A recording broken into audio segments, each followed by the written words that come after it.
What is up, family? We have another Patreon request. We have 1 hour and a half. 3 parts. Part 1, Part 2, Part 3. Okay? Le vivant, le vivante qui se défend. Qui se défend. The living one who defends himself. Documentaire.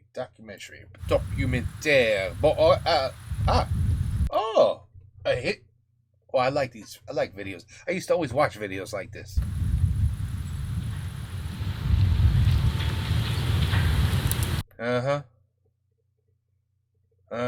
Okay, never mind. I already see what kind of video this is. Basically how we destroy all of nature's livelihood, you know? And then we wonder, pourquoi? You saw my video. I put a video up. Why are there bears in my backyard? Pourquoi on a des oursins dans mon jardin? Pourquoi? Because they ain't got no place to go. We cut down all the trees. There's no more forests. They don't get to live on their own, so they end up in our backyards.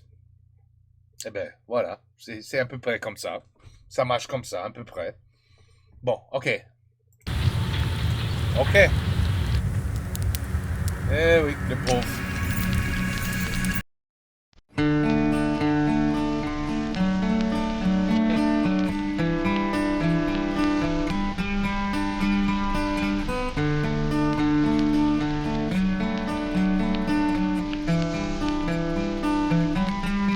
He's looking right at the cameraman like, what you gonna do? You gonna shoot me? Are you okay? Are you dangerous? You gonna be a good guy? Est-ce que vous êtes méchant? Like, that's what he's thinking right now.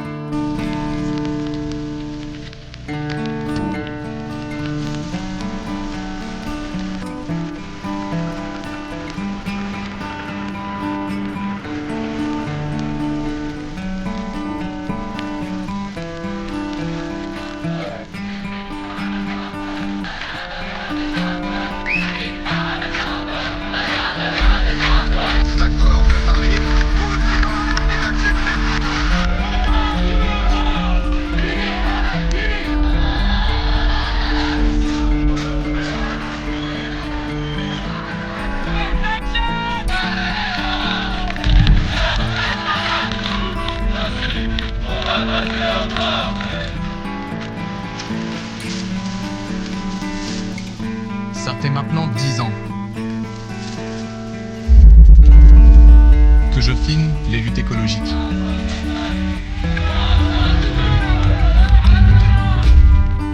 La destruction du monde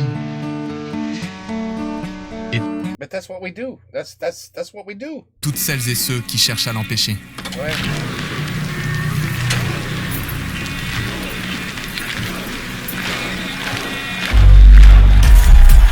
Les grandes manifs, les COP, Make our planet great again.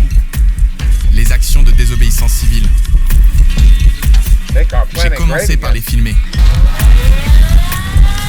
Puis j'ai voulu les raconter. Aujourd'hui on est 4000 et on occupe une mine de charbon. Je m'appelle Vincent Verza et tu regardes le vlog, les gens qui bougent.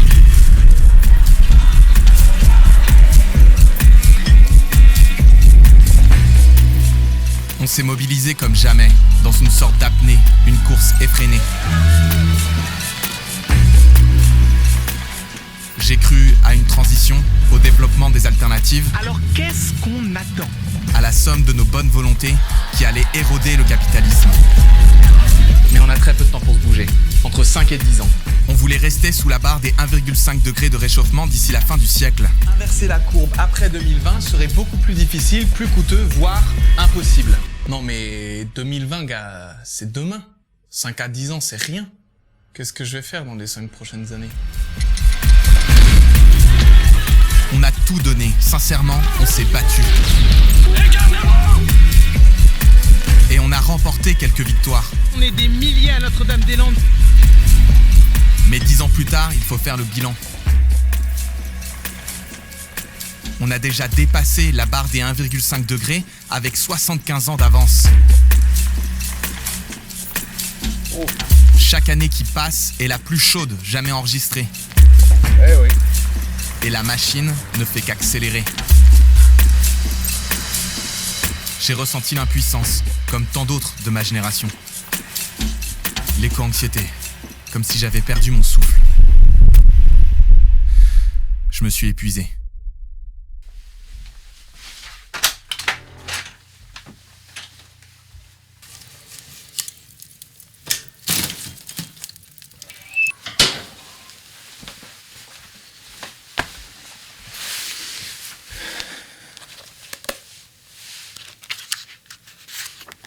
Il y a 4 ans, j'ai pris un tournant vers le vivant.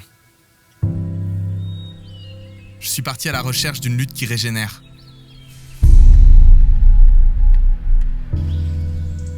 Ancré dans un rapport sensible à la nature et à nos interdépendances. Attaché à un territoire. J'ai voulu repeupler mon monde de ses habitants. Et me lier à leur destin.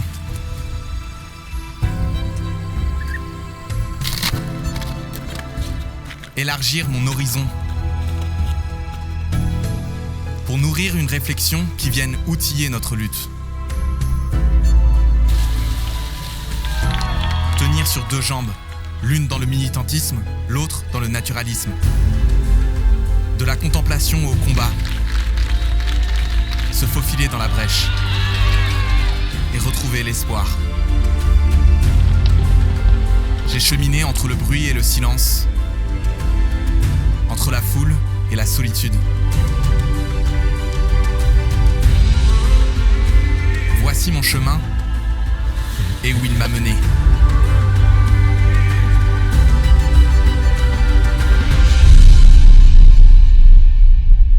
This could be a very interesting video. Very interesting.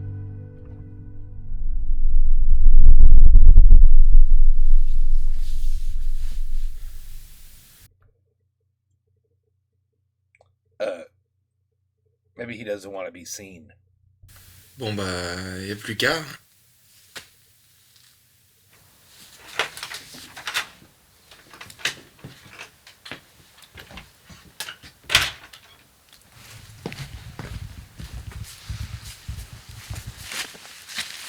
Attachement. Au départ, j'ai pensé que la plus haute barrière, ce serait mon ignorance. Je suis ignare quand il s'agit de la faune, de la flore. C'est intellectuellement que j'aborde le problème. J'ai jamais rencontré ce que je défends. Toujours rien.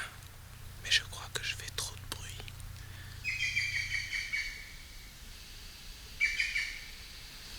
Aucune idée ce que c'est. Bon. Je rentre.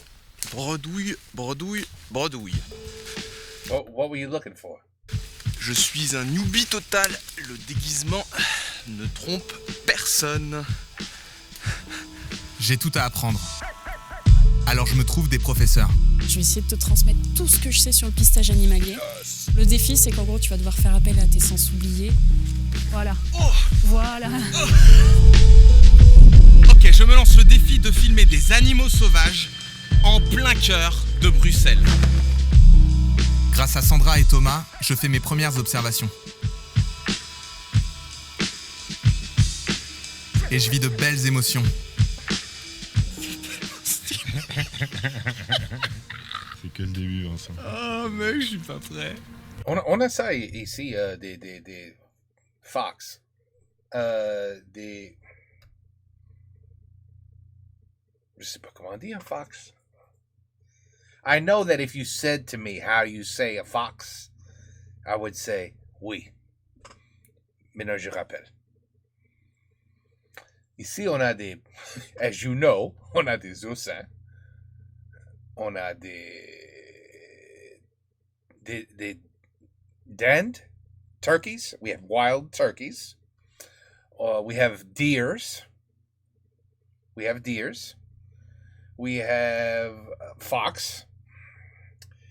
and only I've heard them. I've never seen them. Wolves, because we're up on a mountain over here, but this is still it's overbuilt. But there are nearby forests, so they wander over here. But there's something else I think of. We have, ben oui, on a des lapins. Et, oui, je crois que ça c'est tout. C'est tout. Oui. And I did cat. You know, on a des grenouilles et des tortues, des turtles. But big deal about those. Everybody has those. Lui, on a lui. Je fais des images qui racontent quelque chose de notre rapport au non-humain. Peut-être il va me dire. Est-ce que c'est un problème que des gens nourrissent les renards? Les renards, un renard, oui. Et oui, c'est un problème. Not supposed to feed nothing. They gotta figure it out. Ouais, là, Un pour le renard, coup, ouais. ils sont dodus. Et chaque année, tu as des renards qui meurent parce qu'ils sont en surpoids. Et là, tu vois clairement qu'ils se foutent en haut du talus. Ils attendent simplement que les passants balancent de la bouffe, quoi, tu vois. No need to work. Il faut bien faire comprendre aux gens, c'est que il faut respecter justement le caractère sauvage des animaux. Bah, j'avoue que moi ça a un peu gâché mon plaisir de la rencontre. J'étais en mode trop refait de voir des renards directement et tout, genre j'étais comme un fou. Et puis de savoir qu'en fait c'est plutôt la reproduction de problèmes créés par les hommes, c'est un peu... Ça pose question. Ouais. Mais ces vidéos intéressent 10 fois moins de personnes que les précédentes. Quand je parlais des problèmes du monde, de la politique, de l'économie, ça servait à quelque chose. Alors que là, je tâtonne, je sais pas trop où je vais. Je sais pas comment conjuguer les deux. Mais j'entends parler des soulèvements de la Terre. On dit que dans leurs manifs, on s'arrête pour écouter les oiseaux.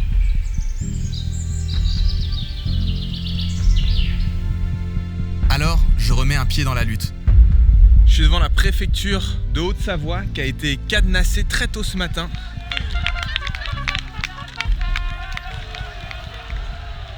Je ne le montre plus dans mes vidéos. Mais dès que j'ai un moment, je continue mon exploration. En commençant par mes voisins immédiats.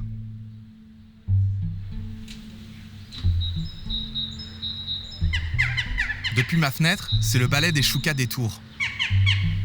Wow. Il est beau. Je ne m'étais jamais encore arrêté pour les regarder. We don't have these. We don't Mais have those. eux me voient. Ils ont Red toujours un Robin. regard pour moi. Red Robin, Blue Jays, Sparrows. Le vieux platane a été taillé si court qu'aucune feuille n'y pousse.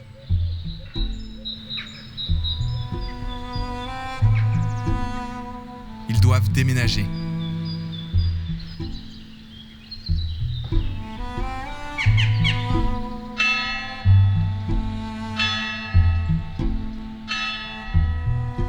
Nous ne voulons pas cohabiter. Ah, somebody put up. Et moi, je Why? sens que je sors de l'indifférence.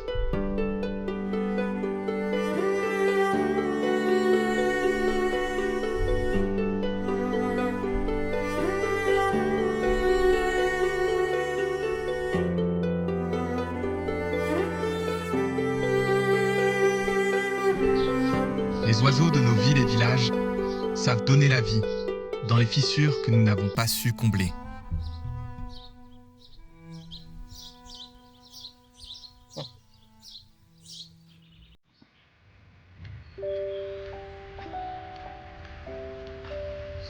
Pour repeupler mon monde de ses habitants, je décide de pister dans les interstices.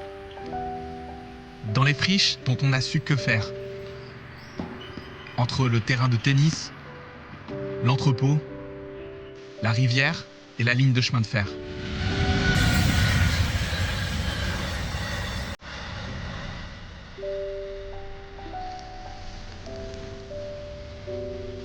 Avec d'infinies précautions, je m'infiltre dans leur territoire.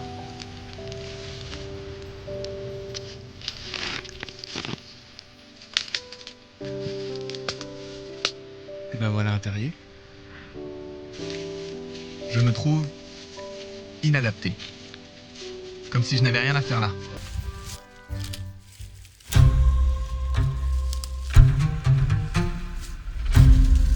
Je rentre par effraction chez eux.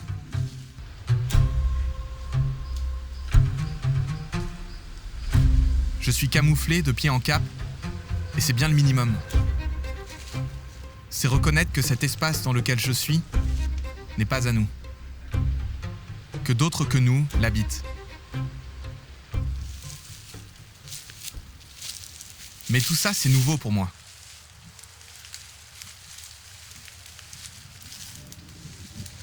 Où d'autres devrais-je avancer le plus silencieusement possible ? Le plus lentement possible. Je suis stressé à l'idée de tomber sur un animal en fait.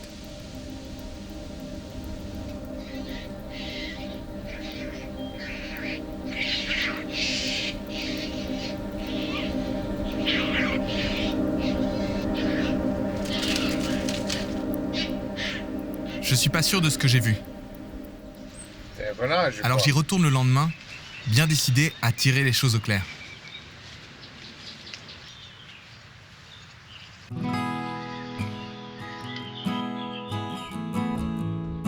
Le moment critique, c'est celui de l'installation.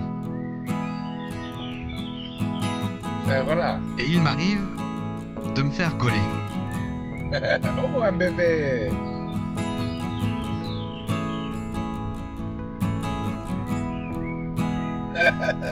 Il m'a vu. Mais il se demande bien ce que je suis.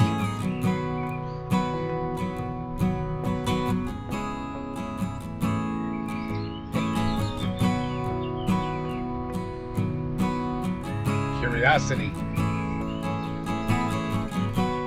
15 minutes suspendu, à me faire scruter.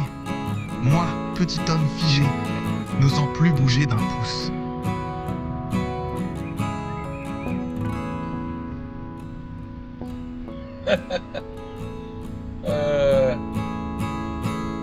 Mais il finit par accepter ma présence.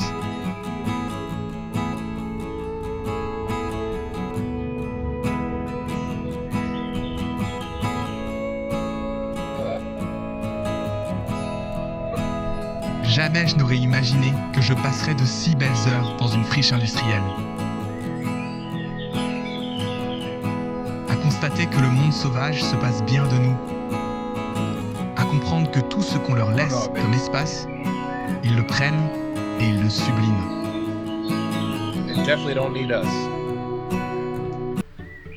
That's for sure. La manière la plus discrète que j'ai de m'extirper de mon affût, c'est de passer par la rivière. Et j'ai un peu honte de ce qui va suivre.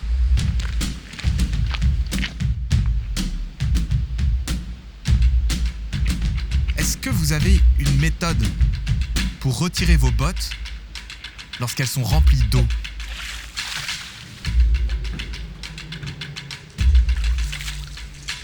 Qu'on s'entende, ma méthode marche.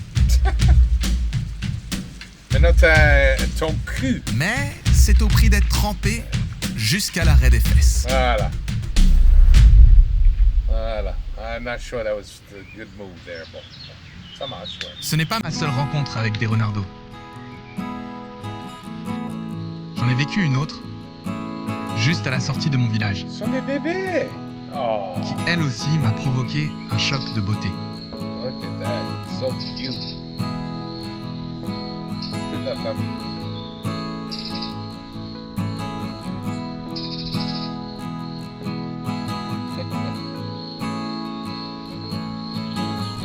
Oh my God. She said, oh, merde. Oh, there go my titties. There go my little nipples. They're going to get sucked on for like the next 20 minutes, and it's painful. And you know, you saw how many there were all at once.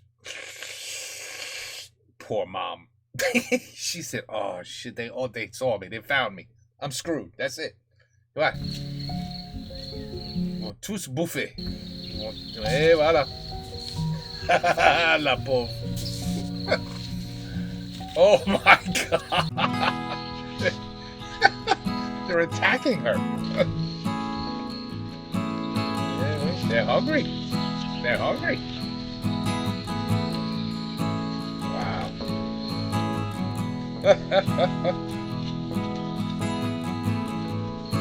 He said, where's mine? Instead of have an extra one for me. That's great. Je sais que j'ai eu de la chance. Oui, beaucoup. Robert Hénard, naturaliste suisse, disait « Il faut être patient jusqu'à fatiguer la chance ». Alors je passe des jours à pister. Pister?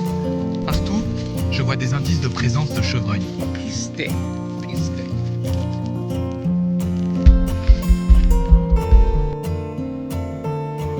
Pister, c'est la première lecture du monde, m'a expliqué Baptiste Morizot.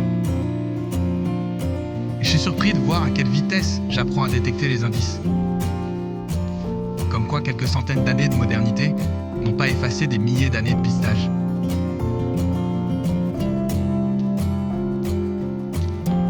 Mais c'est une autre espèce que le chevreuil, que je piste jusqu'à l'obsession. Plus que l'espèce, c'est dans les pas d'un individu que je marche. C'est sa piste à lui que je remonte jusqu'à trouver son terrier. Un terrier de blaireau. Là, je crois que c'est bon, que je vais pouvoir le voir, le filmer. Pas du tout. J'ai mis 4 mois à déplacer mon seul et unique piège photo tous les 2 jours. À être constamment ramené à mon ignorance. Je ne sais pas ce que c'est de vivre en blaireau. Oh, we got one of these in my backyard too. Oh no, not that. A raccoon. Pas ça. Les mois s'écoulent, le printemps s'installe, les jours rallongent. Alors je me mets à l'affût tous les soirs, dans l'espoir de pouvoir le voir.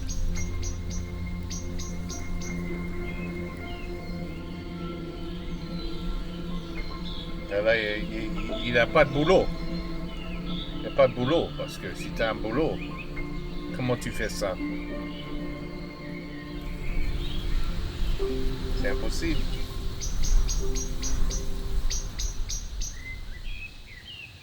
Et voilà.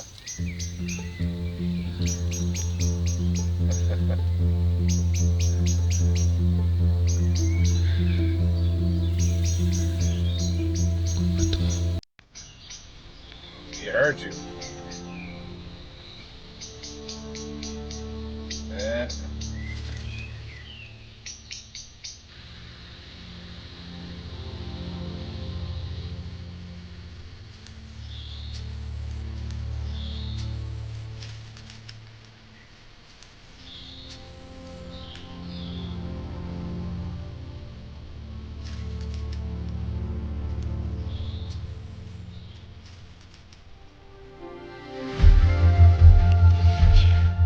Mais incroyable. Ça me fait tellement d'émotion de voir enfin ce blaireau-là, que ça fait 4 mois que je le suis, que je le vois sur les pièges photos, et là ça y est, pour la première fois, je l'ai vu avec mes yeux. Oh là là, je suis tellement ému, touché. Une année passe. Une année? Je découvre d'autres habitants, mais je me surprends à avoir toujours une partie de mon esprit occupée à savoir que devient Petit Père. Je relève le piège photo toutes les semaines. Je veux savoir comment il va. Ah, ok. It leaves Si je l'ai appelé Petit Père, je ne l'ai jamais considéré comme mon animal domestique. J'ai jamais eu envie de le caresser. J'ai toujours considéré être en face d'un individu particulier. Unique. Fragile.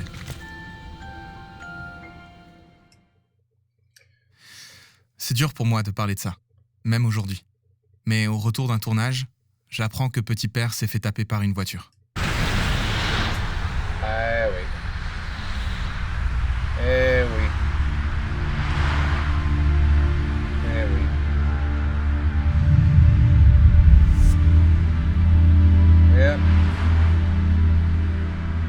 suis inconsolable.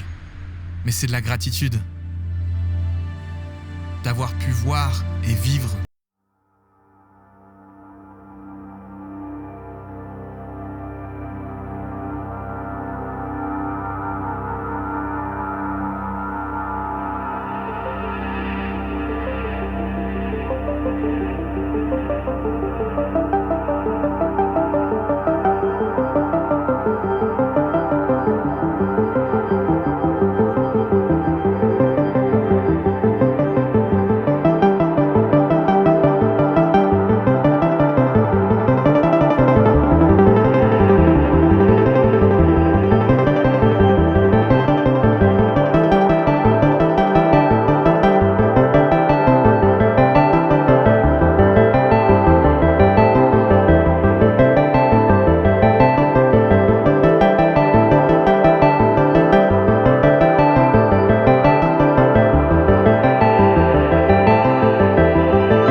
A69.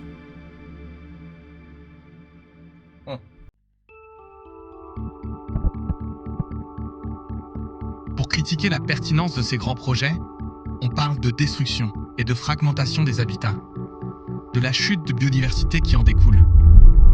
Mais on entre rarement dans ce qu'elle a de concret, de ce qu'est pratiquement une route pour les espèces non humaines.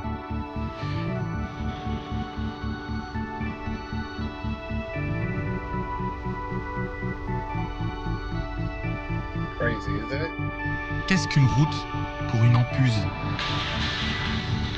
Right.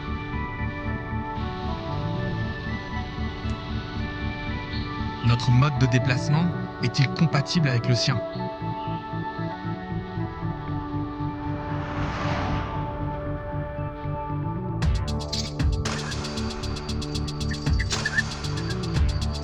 Les guêpiers d'Europe choisissent souvent de s'installer au bord de cette route. Parce qu'ils creusent leur nid dans les talus.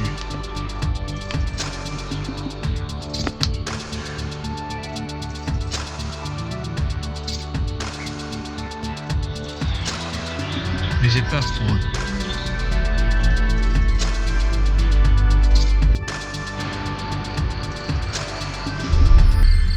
Chaque année en Europe, 200 millions d'oiseaux et 30 millions de mammifères sont tués sur les routes.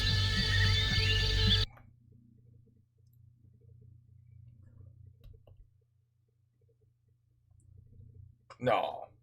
Something's wrong there. 200 million birds die every year. D'oiseaux. That's like the population of some countries. 200,000. Is that 200,000? And the stupid Et 30 millions de mammifères sont 200,000. 30 millions. tués sur les routes. That's a lot. But how with birds? I mean, I've never killed a bird in my life. I was like, oh, this bird's crazy. I can't believe he just flew so low that I thought I might have hit the bird, but I never hit a bird, ever. I was looking in the rearview mirror or the side view mirror, and oh, there he is. He made it. He flew by. But you know how hard it is to hit a bird with a car? Unless that bird is really stupid. I mean, it's very, very hard. Huh. I didn't know that's possible. Mais la route n'est pas la seule cause de fragmentation de leur habitat. C'est tout ce que nous dressons sur leur chemin.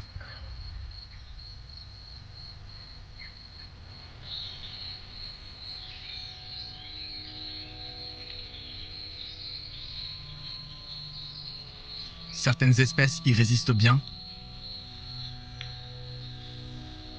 Les bébés.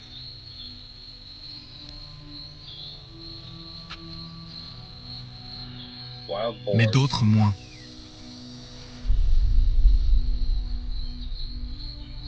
Eh oui. You're in trouble. Oh, he made it.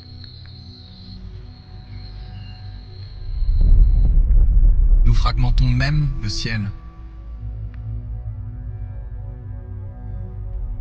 This I know about. Toutes ces barrières, si omniprésentes, nous sont pratiquement invisibles, alors que les animaux sauvages continuent de les percevoir, comme des forces de mort.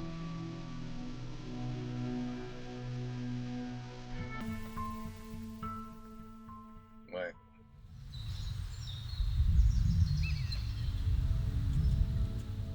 Au-delà du morcellement, les routes sont une perte nette d'habitat. Et le tracé de la 69 en est le meilleur exemple. C'est une coulée de bitume qui recouvrira 400 hectares de terre pour gagner 20 minutes de trajet entre Toulouse et Castres.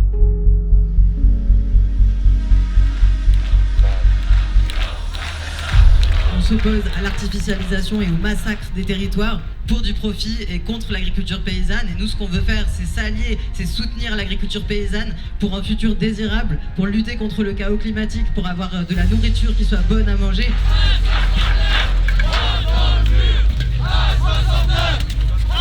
Le voilà, le mur vers lequel on fonce. Et ben là, on le matérialise. Bon alors, est-ce qu'à ce stade, vous avez deviné ce qui va se passer? Pourquoi les bananes? Oui, la terre aussi se soulève à force d'écrasement. Et nous sommes le relais de ces soulèvements. Nous sommes la terre qui se défend. Nous sommes des zones à défendre, à cultiver, à soigner, réparer. C'est un devoir. Nous sommes les soulèvements de la terre.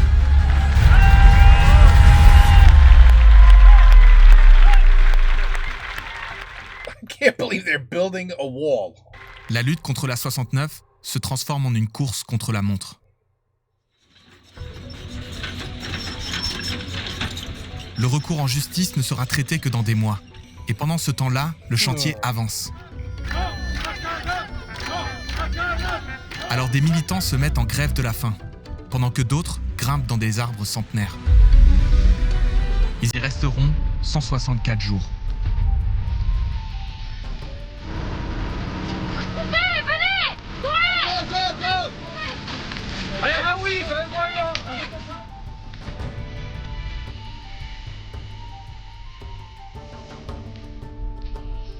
La France compte déjà plus d'1 million de kilomètres de route. C'est le record européen par habitant.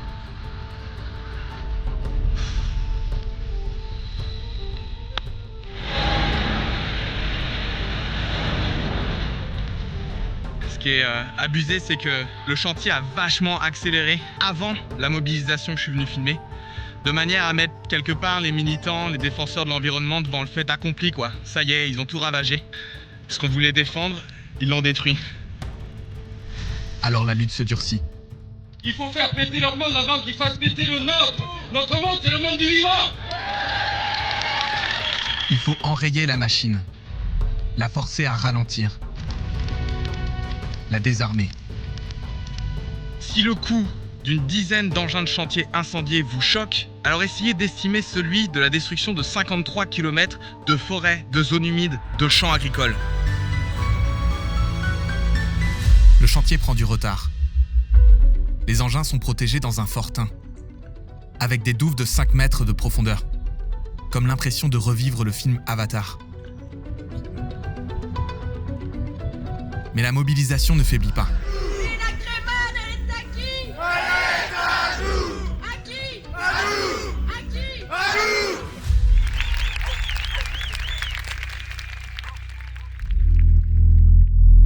Chaque nouvelle zone, occupée et défendue, est immédiatement expulsée.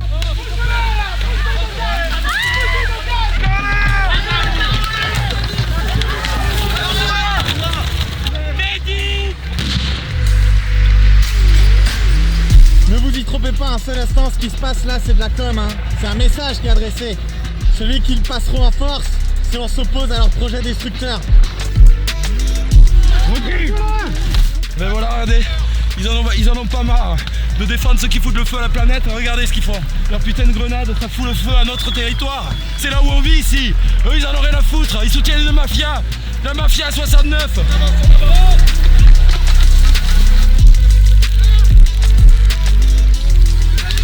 Je pense que ça vous permet de comprendre qui est là pour défendre la terre et qui est là pour la saccager.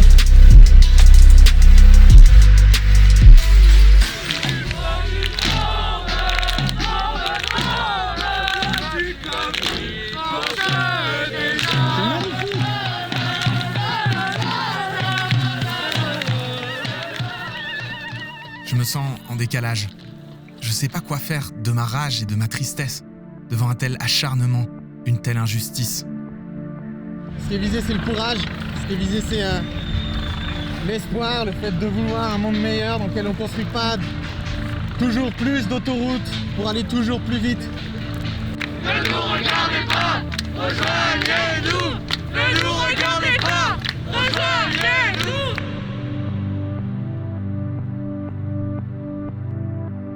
Il y aura 30 blessés ce jour-là. Mais la douleur physique n'est rien comparée à la douleur morale. Celle d'avoir perdu un territoire que l'on a défendu, qu'on a aimé, auquel on s'est attaché. Celle de peut-être perdre une lutte que l'on sait juste.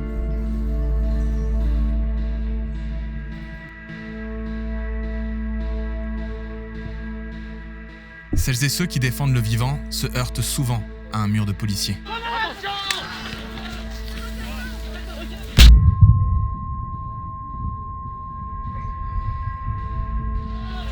Le but de cette répression n'est pas seulement de blesser les corps, mais aussi de blesser les esprits.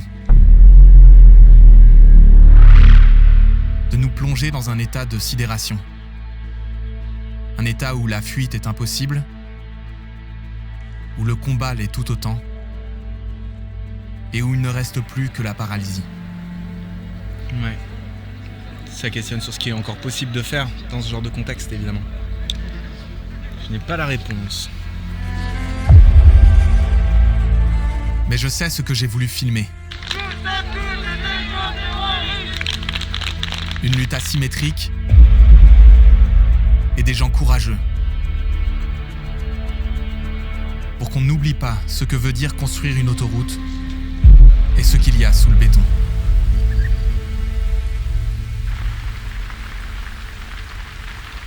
Je suis en train de m'épuiser de nouveau. Alors je prends la fuite.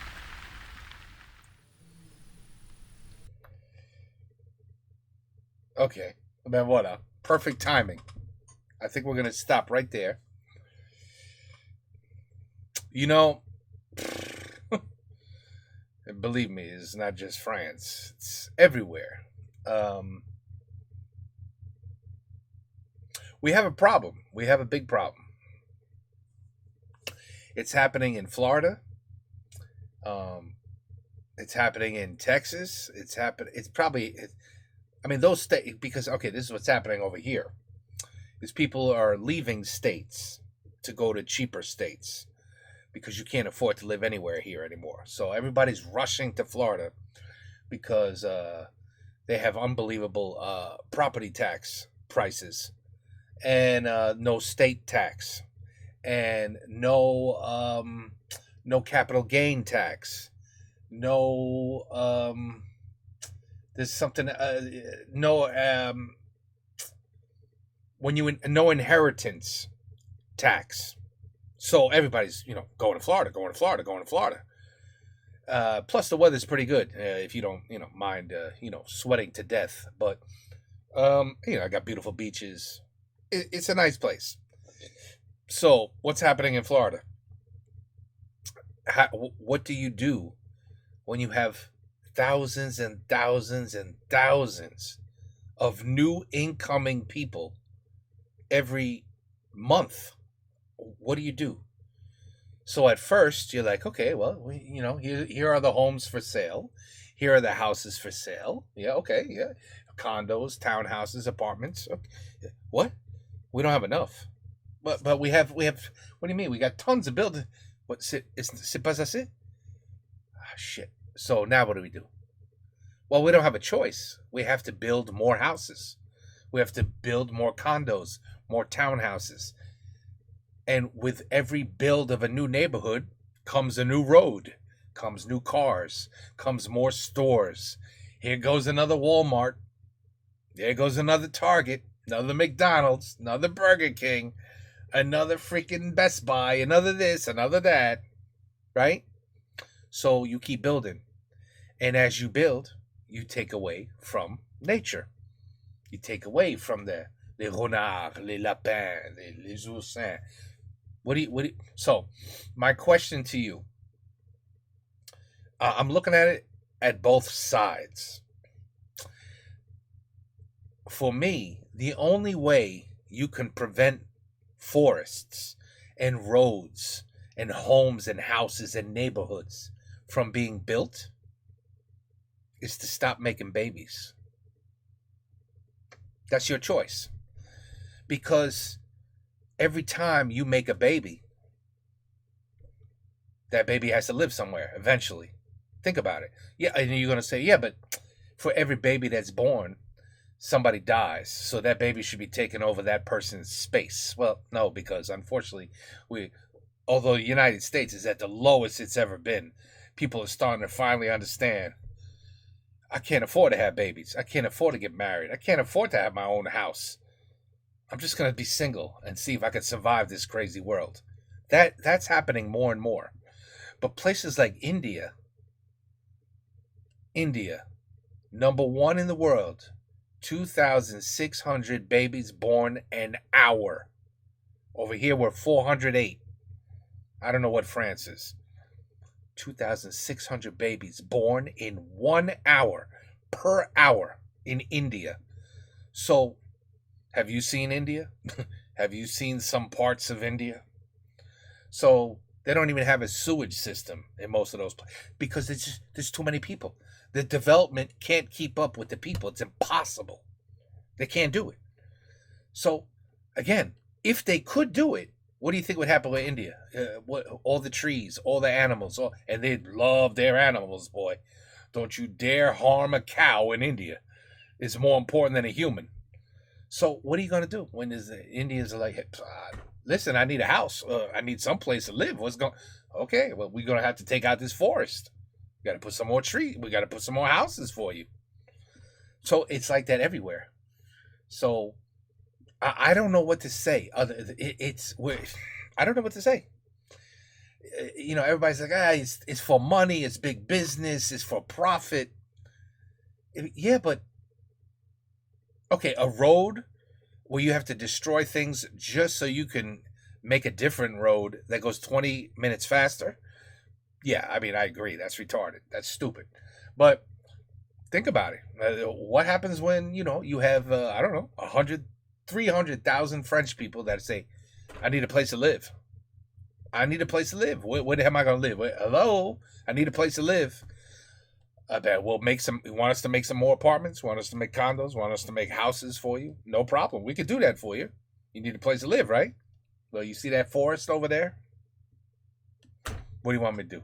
You want a house? I'll make you a house. I know. You see, I'm trying to look at both sides. It's